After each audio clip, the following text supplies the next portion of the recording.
बिस्मिल्लाहिर्रहमानिर्रहीम, अस्सलाम वालेकुम। मैं हूं ईसा नकवी। हफ्ता 25 जुलाई का आगाज़ हो गया। आप तसव्वुर करें कि आप दुनिया की दूसरी बड़ी फौजी ताकत के वज़ीर ख़ारजा हों। इन दिस केस हम बात कर रहे हैं रूस की, कि अगर आप रूस के वज़ीर ख़ारजा हों, आपका नाम हो सरगई लावरोव, और दुनिया की जो सबसे बड़ी फौजी ताकत है यानी कि अमेरिका, वो अपने से कई गुना कमतर फौजी ताकत यानी ईरान के ऊपर हमला आवर हो, और ईरान बावजूद इसके कि उसके पास वो डिफेंस कैपेबिलिटीज़ मौजूद ना हो जो कि दुनिया की सबसे बड़ी, दुनिया की तारीख में सबसे बड़ी फ़ौज कहलाती है यानी कि अमेरिका की फ़ौज, उसके बावजूद ईरान अपने हमलों से सरप्राइजेस दे और बड़ा बेहतरीन किस्म का मैदान जंग में परफॉर्म कर रहा हो, और इल्ज़ाम ये लगे कि क्योंकि आप दुनिया की दूसरी बड़ी फ़ौजी ताकत हैं और आप अमेरिका के ख़िलाफ़ ईरान की हिमायत कर रहे हैं, तो आपका क्या जवाब होगा। बड़ा ही हैरानकुन काम हुआ है। रूस जो है वो इसको प्लॉजिबल डिनाइबिलिटी के फेज़ में रखना चाहता है, यानी कि आप एक ऐसी पॉलिसी अपनाएं कि बात वाज़े ना हो, आप काबिल तरदीद भी रखें मामले को, लेकिन इल्ज़ाम बरकरार भी रहे। इस वीडियो में ज़रा हम जायज़ा लेंगे कि क्या दो कातिल लफ्ज़ थे जो सरगई लावरोव ने मुलाकात की अमरीकी वज़ीर ख़ारजा मार्को रूबियो से मनीला में, फ़िलीपींस में ये मुलाकात हुई, और वो मुलाकात करके जिस वक्त सरगई लावरोव बाहर निकले हैं तो उनसे एक रिपोर्टर ने सवाल किया। सवाल ये किया गया कि क्या रूस ईरान की मदद कर रहा है इस जंग में, और उसके जवाब में सरगई लावरोव ने रिपोर्टर को देखा, हल्का सा मुस्कुराए और कहा नाइस हेयर स्टाइल। ये जो दो लफ्ज़ हैं नाइस हेयर स्टाइल, इसके फ़ौरन बाद हम देखते हैं कि अमरीकी सदर डोनाल्ड ट्रंप ने ना सिर्फ ये कि क्रेमलिन को बल्कि ग्रेट हॉल ऑफ चाइना को भी, बीजिंग और मॉस्को को, चीन को और रूस को बराह रास्त धमकी दी है अब से कुछ ही देर पहले, और डोनाल्ड ट्रंप का एक बयान सामने आया। यानी ये एक ऐसी जंग है जिसमें ऐसे ऐसे सरप्राइजेज हैं कि अकल माऊफ हो जाए। मौजूदा मंजरनामे पर हम इस वीडियो में बात करेंगे, ख़ास तौर पर अब जो नई जमा तफरीक चल रही है कि क्रेमलिन और ख़त्मुल अंबिया हेडक्वार्टर, उनके दरमियान कोई बहुत ही बेहतरीन किस्म की कोऑर्डिनेशन हो रही है, और उस कोऑर्डिनेशन की वजह से ये रिपोर्ट मैं आपके सामने पहले रखता हूँ, और फिर हम इसी वीडियो में जो गुज़श्ता 12 घंटों के दौरान बड़ी अहम डेवलपमेंट्स हो चुकी हैं उसके ऊपर भी बात करेंगे। हैरानकुन तौर पर वॉल स्ट्रीट जर्नल जो है उसका ये आर्टिकल एन उस वक्त शाया हुआ जिस वक्त जॉर्डन में दो अमरीकी फ़ौजी ईरानी मिसाइलों का निशाना बने और एक गुमशुदा हो गया, लापता हो गया एक फ़ौजी, और उसके बाद वॉल स्ट्रीट जर्नल एक आर्टिकल लिखता है, Iran's missiles have gotten faster and deadlier, the big question is how. कि ये सवाल उठाया कि ये आखिर क्या हुआ कि ईरान के जो मिसाइल्स हैं वो गुज़श्ता साल से अब तक कोई ऐसी इतला नहीं है कि ईरान के पास कोई ऐसे मिसाइल आ गए हों या ऐसी टेक्नोलॉजी आ गई हो जिसका तोड़ दुनिया की सबसे बड़ी फ़ौजी ताकत, जिसके पास दुनिया के सबसे बेहतरीन फ़िज़ाई दिफाई निज़ाम मौजूद हैं। लेकिन होता क्या है कि अब जो ईरान है इस वक्त बैटल फील्ड में उसके जो मिसाइल्स हैं, ना सिर्फ ये कि वो पहले से ज़्यादा तेज़ हो गए हैं बल्कि ज़्यादा लीथल, ज़्यादा तबाहकुन और ज़्यादा कातिल हो चुके हैं। अमवात हो रही हैं, प्रिसीजन बढ़ गई है, बड़ी दुरुस्तगी से अपने अहदाफ को निशाना बना रहे हैं। ज़ाहिर है कि इसकी एक जो एक्सप्लेनेशन है वो ये हो सकती है कि क्योंकि आगाज़ में अपने चीप ड्रोन्स के ज़रिए ईरान ने इस खित्ते में मौजूद जो डिफेंस शील्ड थी इसराइल की, यानी इसराइल तक पहुंचने के लिए, अमरीकी अड्डों तक पहुंचने के लिए, फॉर एग्ज़ाम्पल जॉर्डन में जो अमरीकी अड्डा है उर्दन में, उस तक पहुंचने के लिए बहुत सारे ममालिक की फ़िज़ाई हदूद इस्तेमाल करके मिसाइल जो है वो वहाँ पर पहुँचेगा, और ये वो तमाम ममालिक हैं या अड्डे हैं जहाँ पर अमरीका का अर्ली वार्निंग निज़ाम मौजूद है। अमरीका के E-3 सेंट्री तैयारे जो हैं वो सऊदी अरब में मौजूद हैं, सबको मालूम है, वो वहाँ से महवे प्रवाज़ होते हैं, और आसमान में मौजूद वो अमरीकी आंखें हैं जो मैदान जंग का नक्शा वाशिंगटन को कम्युनिकेट करते हैं। उनके जो रीजनल हेडक्वार्टर्स हैं वहाँ पर पता चल जाता है कि ईरान की तरफ से मिसाइल्स जो हैं वो दागे गए हैं, और उनका सद्देबाब करने के लिए बैटरीज़ को, सिस्टम्स को एक्टिवेट कर दिया जाता है। हम देखते हैं कि इस जंग के आगाज़ में ईरान जो है वो प्रिंस सुल्तान एयर बेस पर एक E-3 सेंट्री तैयारे को निशाना बनाता है, फिर अल उदैद एयर बेस पर लगा हुआ रडार जो है उसको तबाह किया जाता है। बड़ा ही महंगा $500 मिलियन से ज़्यादा लागत का जो है वो तबाह कर दिया जाता है रडार। इसी तरीके से बहरीन में शेख ईसा जो बेस है, अड्डा है, वहाँ पर मौजूद रडार्स उनको तबाह किया जाता है। कुवैत में boring air base, camp Arif जान में, फिर उसके बाद इस खित्ते में मौजूद जो रडार्स हैं उनको तबाह किया जाता है। तो एक एक्सप्लेनेशन तो ये हो सकती है कि क्योंकि अब ईरान ने वो डिफेंस शील्ड या वो अमेरिका की आंखें जो इस रीजन में जंग का मैदान जंग का जो नक्शा है वो अमेरिका तक कम्युनिकेट करती थी, क्योंकि उसको बड़ी हद तक डैमेज कर दिया है, नाकारा कर दिया है। लिहाजा ईरान के वो मिसाइल्स जो पहले इंटरसेप्ट कर लिए जाते थे वो अब प्रिसीजन के साथ, दुरुस्तगी के साथ अपने अहदाफ को हिट करते हैं। साथ ही अमेरिका के पास क्योंकि थार्ड और पैट्रियट मिसाइल डिफेंस सिस्टम्स इस खत्ते में मौजूद हैं, लेकिन अब क्योंकि उनका बैटरीज का, उनके इंटरसेप्टर्स का स्टॉक पाइल डिप्लीट हो चुका है, बड़ा कम रह चुका है, लिहाजा अमेरिका जो है वो उस तरीके से इफेक्टिवली अपनी बेसिस को, अपने अड्डों को प्रोटेक्ट नहीं कर पा रहा। और इसी तरीके से इसराइल में अरद और दिमोना से लेके बहुत सारी साइट्स जो हैं वो निशाना बन गई। लेकिन फिर दूसरा वो पहलू सामने आता है जो कि बहुत ही ख़तरनाक है, और वो पहलू है कि जिस सवाल के ऊपर बड़े आगाज़ से बात हो रही थी और अब रॉयटर्स इसके हवाले से रिपोर्ट लिखता है, अल जज़ीरा ने उसके ऊपर उस क्वेश्चन के ऊपर बात की कि क्या मॉस्को जो है वो बाकायदा इंटेलिजेंस शेयरिंग कर रहा है, वो फ्राहम कर रहा है। और जो ख़बर उन्होंने सामने रखी, पहले ज़रा मैं आपके सामने वो रख देता हूँ, फिर उसके ख़बर के आने के फ़ौरन बाद मार्को रूबियो की रूसी वज़ीर ख़ारजा सरगई लावरोव से मुलाकात होती है। वहाँ पर ये मामला टेकअप किया जाता है। सरगई लावरोव इसका जवाब देते हैं नाइस हेयर स्टाइल कहकर, इसके अलावा वो कोई बात नहीं करते। और फिर डोनाल्ड ट्रंप की धमकी सामने आती है। डोनाल्ड ट्रंप ने किन अल्फाज में रूस और चीन को धमकी दी वो हम बात करेंगे आखिर में। ये सबसे पहले तो देखें कि रॉयटर्स ने जो खबर लगाई, रॉयटर्स ने लिखा कि Iran strikes on CIA facilities prompt questions about possible Russian role. के ईरान की जो स्ट्राइक्स हैं बाकी जगहों पर अड्डों का तो मालूम है, लेकिन एन किस मकाम के ऊपर, किस बिल्डिंग में, किस फ्लोर के ऊपर CIA के सेंटर्स मौजूद हैं, ये इंफॉर्मेशन ईरान तक कैसे पहुंच रही है। यानी कि ये वो इंफॉर्मेशन है जो होस्ट ममालिक के पास भी मुकम्मल तौर पर मौजूद नहीं है। सऊदी अरब को भी शायद ये बात ना मालूम हो कि एम्बेसी के कंपाउंड में एग्जैक्टली कौन सा कमरा, कौन सा कंपाउंड है जहां पर से CIA इस रीजन में ऑपरेट करता है। तो ये सवाल अब पैदा हो गया है कि क्या रूस की तरफ से कोई इंफॉर्मेशन जो है वो शेयरिंग की गई है, ईरान को मैप कोऑर्डिनेट्स फराहम किए गए हैं, ईरान को जो है वो एग्जैक्ट लोकेशन बताई गई है, और उस लोकेशन को फॉलो करते हुए जाहिर है कि ट्रिगर के ऊपर उंगलियां पासदाराना इनकलाब किया, उनकी तरफ से अटैक किया गया है। रॉयटर्स इसके हवाले से वाशिंगटन और रियाद यानी कि सऊदी अरब से और वाशिंगटन से बैक वक्त रिपोर्ट करता है और लिखता है कि जो ईरानी ड्रोन अटैक्स हैं CIA फैसिलिटीज़ के ऊपर गल्फ़ में, खलीजी ममालिक में, उन्होंने अब ये सवाल पैदा कर दिया है। और अमरीकी इंटेलिजेंस एनालिस्ट जो हैं वो अब इस बात को इन्वेस्टिगेट कर रहे हैं कि आया रूस जो है वो टारगेट करने के लिए इंफॉर्मेशन फ्राहम कर रहा है या फिर रूस ने एक एडवांस ड्रोन टेक्नोलॉजी शेयर की है ईरान के साथ, जिसकी वजह से ईरान जो है वो बड़ी प्रिसीजन के साथ इनको अटैक करने में कामयाब हो रहा है। दीज पीपल जिनकी बात कर रहा है रॉयटर्स, उन्होंने नाम ना बताने की शर्त पर रॉयटर्स से बात की, और लेकिन उनको जो नेशनल सिक्योरिटी मैटर्स हैं वो उसको डिस्कस कर सकते हैं। उन्होंने कहा कि अमेरिकी इंटेलिजेंस ऑफिशियल्स जो हैं उन्होंने अभी तक वो किसी हतमी नतीजे पर नहीं पहुंचे कि आया रूस वाकई इसमें इन्वॉल्व है या नहीं, लेकिन ये जो स्ट्राइक्स हैं इनकी इफेक्टिवनेस और अपेरेंट प्रिसीजन और साथ ही जो रूस की ब्रॉडर टेक्निकल सपोर्ट है ईरान के लिए, वो अभी तक अमेरिका के पास एक जो पॉसिबल एविडेंस है वो मौजूद है, जिसकी बुनियाद पर ये कह रहे हैं कि लामहला हो ना हो, ख़ास तौर पर जो 2 CIA स्ट्राइक्स साइट्स हैं जिनको मार्च के महीने में जो है वो टारगेट किया गया ईरान की तरफ से। एक facility CIA station Saudi Arabia में जो एम्बेसी के अंदर मौजूद है, साथ ही एक सेपरेट साइट है जो कि ईस्टर्न इराक में, मशरकी इराक में मौजूद है। CIA की एडिशनल साइट्स उनको भी हिट किया गया है ईरान की तरफ से,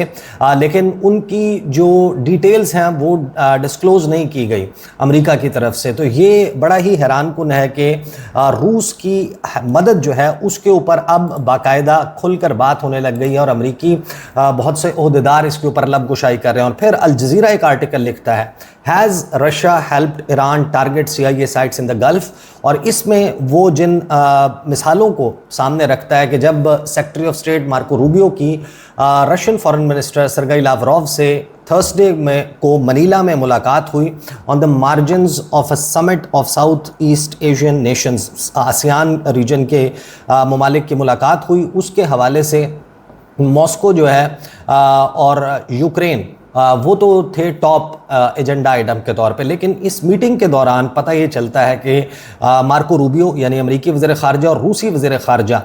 वो इस मामले पर भी बात करते हैं कि रूस जो है वो ईरान की मदद कर रहा है और ईरान की मदद करने से इस जंग में बाज रहे। फिर अल जज़ीरा लिखता है कि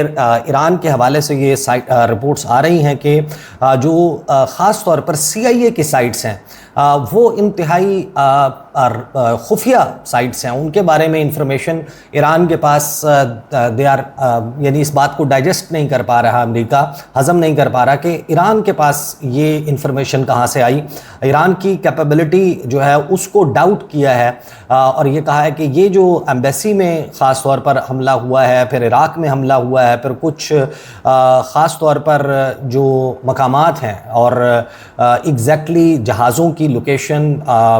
फैसिलिटीज़ में किस किस जगह रडार मौजूद है, उसके हवाले से ईरान को लामहाला जो मदद है वो रूस की तरफ से फराहम की जा रही है। एक लंबा चौड़ा आर्टिकल है, I will not go into the details, लेकिन ये इस पूरे का जो है वो प्रिटेक्स्ट बनता है। फिर हम देखते हैं कि अब से थोड़ी देर पहले, चंद घंटे पहले, अमेरिकी सदर डोनाल्ड ट्रंप जो है उसकी तरफ से वार्निंग दी जाती है। अब अनादोलू एजेंसी जो है वो मेरे सामने मौजूद है, जो लिख रही है कि Trump warns China, Russia against providing arms to Iran, says it would be very very bad for them कि रूस के लिए और चीन के लिए अच्छा नहीं होगा, बहुत बहुत बुरा होगा उनके साथ अगर चीन और रूस ईरान को असलहा फराहम करेंगे। और साथ ही डोनाल्ड ट्रंप ने यह कहा कि मुझे नहीं लगता कि रूस और चीन जो हैं वो ईरान को असलहा फराहम कर रहे हैं। साथ ही डोनाल्ड ट्रंप ने यह कहा कि जो अब से चंद घंटे पहले उन्होंने वार्निंग दिया, उन्होंने कहा कि बहुत बुरा होगा चीन और रूस के साथ अगर इन दोनों मुल्कों में से कोई भी ईरान को असलहा फराहम करता है। साथ ही उसने कहा कि मैं इस बात पर यकीन रखता हूँ कि क्योंकि वो दोनों मुल्क मेरे साथ ये वादा ले चुके हैं या मुझे ये यकीन दहानी करवा चुके हैं कि वो ईरान की मदद नहीं करेंगे, लिहाजा मैं उनकी इस बात के ऊपर यकीन रखना चाहता हूं। साथ ही डोनाल्ड ट्रंप ने कहा कि चीनी सदर शी जिनपिंग के साथ जब मेरी मुलाकात हुई थी तो उन्होंने मुझे यकीन दिलाया था कि ना तो चीन सप्लाई करेगा वेपन्स, ना ही बेचेगा वेपन्स ईरान को, और ना ही चीनी कंपनियों के थ्रू ये सब कुछ किया जाएगा। President Xi at our recent meeting in Beijing China told me that he would not under any circumstances give or sell weapons to the Islamic Republic of Iran and that statement included Chinese companies. Considering our relationship I take him at his word and besides I am doing very big favors also, Trump wrote on his Truth Social platform. He understands that I do not sell weapons to Ukraine but to NATO countries. They pay full price, and how those weapons are distributed I have no idea. Therefore, two major countries that people speak of often in terms of Iran are, in my opinion, not participating. If they did, it would be very very bad for them, certainly not in their best interest, Donald Trump said. तो Donald Trump का ये बयान जो है अब हमारे सामने एक नई जमा तफरीक जो है वो शुरू हो गई है इस रीजन में जंग के हवाले से। और अगर अब हम अभी बात करें, दो तीन चीज़ें बड़ी इंपॉर्टेंट जो है वो नज़र आ रही हैं। एक तो ईरान का बयान, अब जंग उस नहज के ऊपर पहुंच रही है जहां पर दुनिया के बहुत सारे ममालिक, मैंने लास्ट वीडियो में भी बताया कि वो अब अपने सफारत खाने खाली कर रहे हैं, तेहरान से जो है वो जा रहे हैं। B-52 बॉम्बर्स, B-1 लांसर्स जो हैं उनको लेकर अमेरिका जो है वो बरतानवी अड्डों से उड़ा रहा है और बात की जा रही है बंकर बस्टर बॉम्ब्स और बड़े ही लीथल अटैक्स कैरी आउट करने की धमकियां एक्सचेंज हो चुकी हैं। ईरान की तरफ से धमकी आती है और आंख के बदले आंख की बात की जाती है। दूसरी तरफ अमेरिका ये कहता है कि आंख के बदले सर, हमारी पॉलिसी जो है वो तब्दील हो गई है। हेड फॉर एन आई, अगर हमारी आंख फोड़ोगे तो हम तुम्हारा सर फोड़ देंगे, धमकी उस लेवल पर चली गई है। लेकिन अब हमारे सामने जो खबरें आ रही हैं उसमें ईरान की तरफ से जो ईरानी वज़ीर ख़ारजा हैं अब्बास इराक़ची, उन्होंने कहा कि किसी भी सूरत धमकियों की ज़बान बर्दाश्त नहीं की जाएगी। ईरानी वज़ीर ख़ारजा अब्बास इराक़ची ने शंघाई ताउन तंजीम की साइड लाइन पर मीडिया से गुफ्तगू की। उन्होंने कहा कि ईरान अमेरिका के नाजायज़ मुतालबात के आगे कभी नहीं झुकेगा और जब तक आबनाए हुर्मुज़ से मुतल्लिक़ हमारे मुतालबात पूरे नहीं किए जाते तब तक इस आर्जी जंग बंदी को मुस्तरद करते हैं। अब्बास इराक़ची ने कहा कि हमारे उसूलों के मुताबिक आबनाए हुर्मुज़ में ईरानी मफादात को नुकसान नहीं पहुँचाने देंगे। जब तक ईरानी अवाम के जायज़ मुतालबात और मकासद नहीं मान लिए जाते हमारी कोशिशें जारी रहेंगी। साथ ही ईरानी वज़ीर ख़ारजा ने चीन और रूस से मुतल्लिक़ बात करते हुए कहा कि उनकी अपने दोस्त ममालिक चीन और रूस के साथ मुख्तलिफ़ मामलात पर मुसलसल बातचीत होती रहती है। साथ ही हौसीज़ जो हैं उनकी तरफ से क्लैरिफिकेशन आती है कि नाकाबंदी जो है वो सिर्फ बाबुल मंदब में सऊदी अरब के लिए है, दीगर जो ममालिक हैं उनकी नाकाबंदी नहीं की जा रही, उनकी शिपिंग्स जो हैं जो उनके शिप्स हैं उनके कंटेनर्स हैं उसको नहीं छेड़ा जा रहा। साथ ही पासदारान इनकलाब का दावा सामने आ रहा है कि बहरीन में जो अमरीकी 5th फ्लीट के हेडक्वार्टर का वॉच टावर है उसको निशाना बनाया गया है। जो 27वीं लहर है ऑपरेशन नसर 2 की, उसमें कुवैत में जो अमरीकी फ़ौजी अड्डा है उस पर मौजूद गोला बारूद और फ़ौजी साज़ो सामान के 3 मकामात को निशाना बनाया। पासदारान इनकलाब ने बहरीन में 5th फ्लीट के हेडक्वार्टर के वॉच टावर को निशाना बनाया। लेकिन फिर हैरानकुन तौर पर ईरान की तरफ से गल्फ़ ममालिक में एक और वार्निंग जारी की जाती है कि जो शहरी हैं खलीजी ममालिक के, इसमें बसने वाले अमरीकी रिहाइश गाहों से 500 मीटर दूर रहने की हिदायत दे दी गई है। यानी कि ईरान जो है वो अब अपने जो स्कोप है रिटेलिएटरी स्ट्राइक्स का उसको बढ़ाने जा रहा है। ईरानी पासदारान इनकलाब ने उन ममालिक के शहरियों को ख़बरदार किया है जहां अमरीकी फ़ौजी मौजूद हैं कि वो उन इमारतों से कम 500 मीटर दूर रहें जिन्हें अमरीकी फ़ौजी एहलकारों की रिहाइश गाहों के तौर पर इस्तेमाल किया जा रहा है। उन्होंने जारी बयान में कहा कि अमेरिका ने जंगबंदी मुआहदे की खिलाफ वर्जी करते हुए दोबारा फ़ौजी कार्रवाइयाँ शुरू की और इन कार्रवाइयों में शहरी इंफ्रास्ट्रक्चर और रिहायशी इलाकों को निशाना बनाया गया, जिसके नतीजे में आम शहरी शहीद और ज़ख्मी हुए। ईरानी पासदारान इनकलाब ने खित्ते में मौजूद शहरियों को अमरीकी रिहाइश गाहों से 500 मीटर दूर रहने की हिदायत करते हुए दावा किया कि मुतअद्दिद अमरीकी फ़ौजी एहलकार और अफसरान अपने फ़ौजी अड्डे छोड़कर शहरी इलाकों में वाक़े इमारतों में मुंतकिल हो गए हैं। अब आपको याद होगा कि इस जंग के आगाज़ में कुछ फुटेजेस आई थी, कुछ होटल्स की फुटेजेस आई थी कि किसी होटल के 8वें फ्लोर पर एक ख़ास कमरे को निशाना बनाया गया है। उस वक्त भी ये सवाल उठा था कि और बहुत सारे लोगों ने जो वहाँ पर ऐनी शाहिदीन थे, जो वहाँ के लोकल्स थे, उन्होंने बताया कि वाकई इस कमरे में इस फ्लोर के ऊपर कोई अमरीकी शहरी मौजूद था या अमरीकी फ़ौजी मौजूद थे और उनकी रिहाइश के लिए इसको इस्तेमाल किया जा रहा था। तब भी ये सवाल पैदा हुआ था कि ईरान को प्रिसाइजली ये इंफॉर्मेशन कहाँ से मिल रही है। फिर आपने देखा कि पाबंदी लग गई गल्फ़ ममालिक में अपने शहरियों को, बैरून मुल्क से आए हुए तारकीन वतन को ये कह दिया गया आप मोबाइल फ़ोन नहीं इस्तेमाल कर सकते, आप सोशल मीडिया पर ये वीडियोस पोस्ट नहीं कर सकते। और फिर मुत्तहिदा अरब अमारात में ख़ास तौर पर बरतानवी शहरियों को, पाकिस्तानी शहरियों को और बहुत सारे लोगों को गिरफ़्तार किया गया। इस बुनियाद पर यह कहा गया कि ये ममालिक हमारी नेशनल सिक्योरिटी के, ये लोग जो हैं ये बाशिंदे मुख्तलिफ़ मुल्कों के, ये हमारी नेशनल सिक्योरिटी के ख़िलाफ़ काम कर रहे हैं, ये उसकी फुटेजेस बना रहे हैं, ये सेंसिटिव डाटा शेयर कर रहे हैं और उसकी बुनियाद पर उनको गिरफ़्तार किया गया। लिहाजा जो ह्यूमन इंटेलिजेंस है उसके मामले का सद्देबाब कर लिया गया। लेकिन अब ईरान की तरफ से ये कहना कि एग्जैक्टली जो अमरीकी इस्तेमाल कर रहे हैं जो रिहाइशगाहें वहाँ से 500-500 मीटर दूर हो जाएं, इसका मतलब यह है कि या तो ईरान के पास वो इन्फॉर्मेशन मौजूद है या फिर ईरान जो है वो ब्लफ़ कर रहा है। ईरान जो है वो ब्लफ़ करते हुए बहुत सारे जगहों की जो आइडेंटिटी है वो जानने के लिए ये पत्ता खेल रहा है कि ये कह दिया जाए और देखा जाए कि कहाँ से लोग जो हैं वो इनखला कर रहे हैं, पीछे हट रहे हैं या उसके ऊपर बातचीत चल रही है। चैमगोइयाँ शुरू हो गई हैं और फिर वहाँ के लोकल्स के ज़रिए ये इन्फॉर्मेशन जो है वो पहुँचे। आपको याद होगा कि सैयद अब्बास इराक़ची ने और कुछ और ईरानी ओहदेदारों ने ये बयानात दिए थे कि हमारा एक बड़ा वसी नेटवर्क जो है वो खलीजी ममालिक में मौजूद है, 5-6 लाख ईरानी जो हैं वो सिर्फ मुत्तहिदा अरब अमारात में मौजूद हैं और वो